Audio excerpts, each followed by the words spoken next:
Hello, folks. This story was sent to me by a subscriber and is intended for educational purposes only. Thank you for watching. Bye now, DMT, 50 mg. The time I became a cosmic burrito. I wasn't really prepared for what happened when I took 50 milligrams of 5-MeO-DMT. Friends had warned me. It's intense, like being blasted into the core of existence and spat back out. But I thought, hey, I'm curious. And I've handled my fair share of weird trips before. How bad could it be? I was alone in my tiny apartment.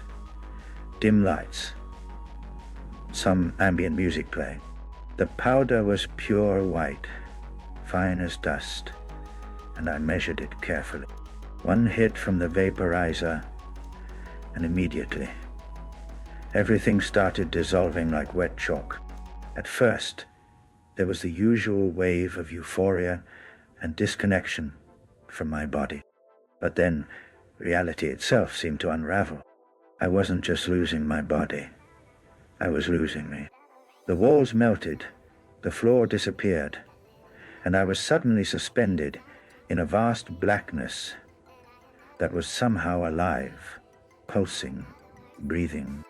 And then I felt myself folding. Like a tortilla wrapping a filling, I became this cosmic burrito. Yeah, a burrito. I know it sounds ridiculous, but it was the most precise metaphor for what was happening. My sense of self, wrapped and compressed into layers, each one warmer and stranger than the last. The universe's source, sweet, spicy, and overwhelming, was soaking through me, blending all my atoms with the fabric of existence. I wasn't just observing existence. I was the tortilla and the filling, the salsa and the beans, the cheese and the guac. And trust me, this cosmic burrito was spicy as hell. Suddenly, I was rolling through a psychedelic kitchen in space. Giant floating avocados with eyes blinked at me as I rolled past.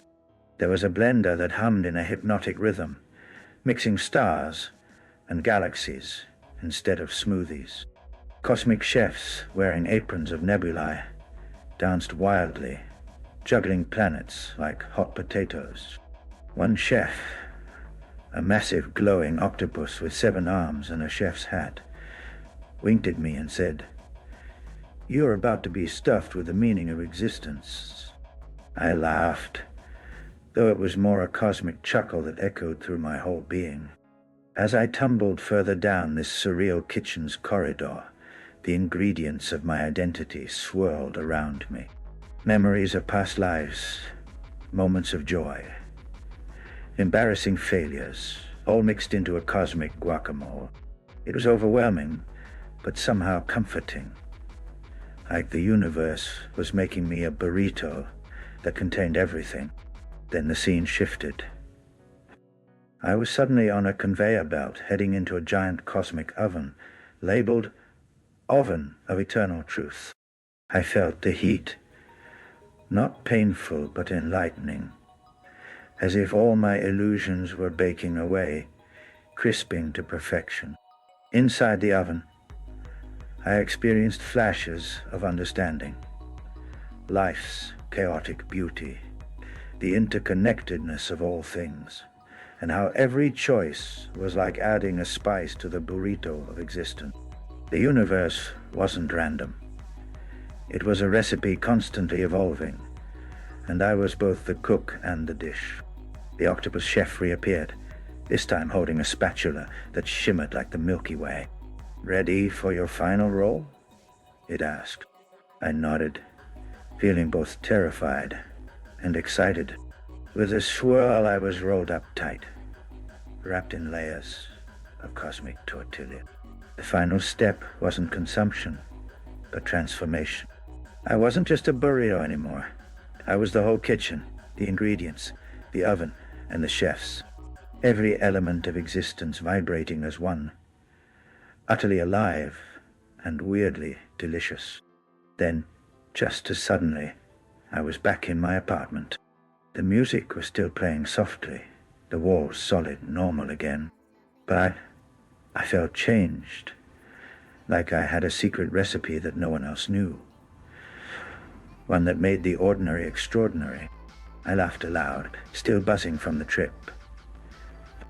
Who knew becoming a cosmic burrito could be so enlightening?